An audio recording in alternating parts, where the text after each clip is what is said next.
Welcome back to another kick-ass exciting episode of BNCRC. I don't know how kick-ass or exciting this one's going to be. I'm here to do a little unboxing, as you probably guessed by the big box sitting in front of you. It's not quite as exciting as my normal unboxings, because I didn't have it shipped in here. I picked the box off from the hobby shop shelf, and here we are. Speaking of the hobby shop shelf, I think I'm going to regret them moving so close to my neighborhood, because it's costed me a fortune. I bought 3 cars there in the 3 weeks they've been open. Not to mention the thing I got coming in the mail. It should be here tomorrow, hopefully. Picked up the Losi Tenacity T. I've really been a fan of the Losi stuff for a long time. And I haven't bought any in quite a while. I was surprised to see on the shelves that they have a lot of, I don't want to say entry level, but a little bit more affordable stuff than what they used to be known for. Losi was more of a racer's brand. I don't know how much of that shit is still out there though. I think bashing and crawling is really taking over. The racing is just oval racing up here mostly.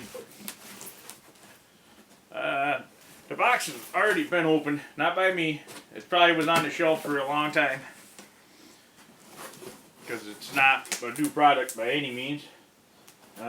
Should have talked to you more about what was on the box, but anyhow I do things. Man, I don't have room to do shit here. Let me see, let's get this box over here. Don't tell the doctor I was lifting at with my right arm, please. What do we got here? Losi stickers, they haven't changed. Alright.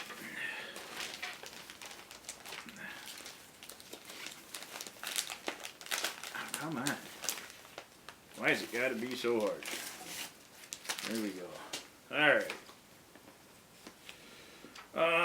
First person view stuff. I don't give a shit about that. Maybe someday just to try it out. Black and white manual. I expect it to be a good manual. Huh. I thought it would be a build manual, really. And it is definitely not. Got decent parts explosions at the back. Different components of the chassis broken down instead of all being one page. That's cool. That's good enough. That's all you'd ever need to work on it. Losi stickers. Need more of those. There's an extra pinion gear in there. That must be the Go Like Hell pinion. Antenna. Lug wrench. Little padded doohickeys for something. Allen wrenches. Pretty typical shit. DX2E radio. The thing you can order to mount your phone on it. There's a couple weird little plugs there. I'm not exactly sure what those are for. They look like motor lead plugs to me. There's a binding plug. Okay, pretty typical stuff. Minimal. What else we got?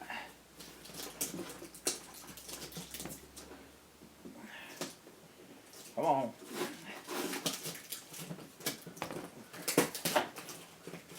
Come on. That's a sexy looking truck. I can see it. I can't show it to you yet. Don't want to ruin the excitement. Double A's for the radio.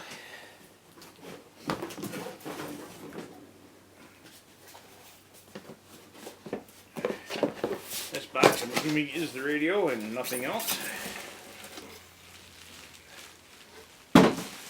Yes, sir. Spectrum. DX2E. Yep, there it is. I haven't had any bad luck with them, but I know many people have. Knock on wood. I haven't been bitten yet. Let's get the truck out here. Oh, here we go with the zip ties. I haven't fought with zip ties in front of you guys in a long time. It's kind of like deja vu. And they still suck. One zip tie. 2 zip ties.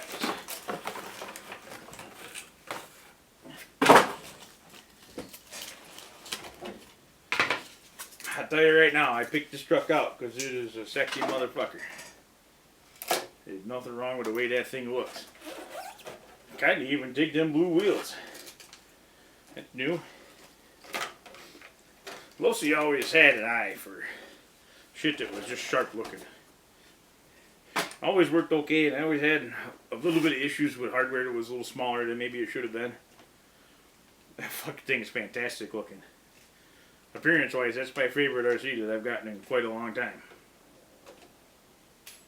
Pretty sexy. Let's see what we got underneath all that sexy. Oh, brushless 4-wheel drive, ready to go.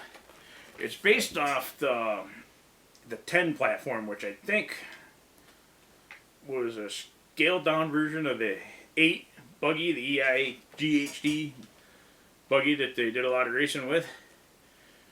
And I could see the resemblance because I had a short course truck that was based off that when it first came out. The 10 SCTE or whatever the fuck name they put on it. This doesn't have the aluminum chassis, which I kind of thought it might, but I'm not surprised that it doesn't with the price point, about $250 for this rig. It's got a Dynamite. I'll just look on the box. 3800 kV brushless motor and 130 amp electronic speed control. That's not a super heavy car. That should be plenty of power to make that fucker go. It might run into heat issues. 3800 kV is kind of getting up there for 4-wheel drive. All plastic links in the suspension. Plastic shocks. The shocks don't feel terrible. Wing feels pretty bendy. I don't know if you can see that or not. There's quite a lot of slop in that front suspension. I'll bet you they're more than happy to sell you an upgrade to fix that though. But I'm not very much of a precision operating guy, so that probably won't affect my driving of it any. But that might irritate you. I expect that in an entry-level ECX rig. That's a little sloppy for a middle of the road from Losi. That's really sloppy. Wow, I'll have to look into that. I think it's just a linkage. It's all plastic, all bendy, soft shit. I don't know what else to say about it. I don't see any. Even the hinge pin braces aren't aluminum. Oh, this is kind of cool. The battery loads from the bottom. Which I say that's kind of cool, but it's only cool when it fucking works good. It ain't too bad. We'll see what kind of room that's got. We're probably going to do a follow-up video before we do a run video, because I don't have time to get into the details of it right now. But there it is. I'm looking forward to beating the hell out of it. Pretty neat truck. Don't question the quality right now, but we'll see. It's awesome looking. Even if it's a piece of shit, I'll still like it. I'm tempted to just put it in the shelf and leave it there and never beat the fuck out of it. But anyhow, we do things around here. Alright, we'll talk to you guys a little later.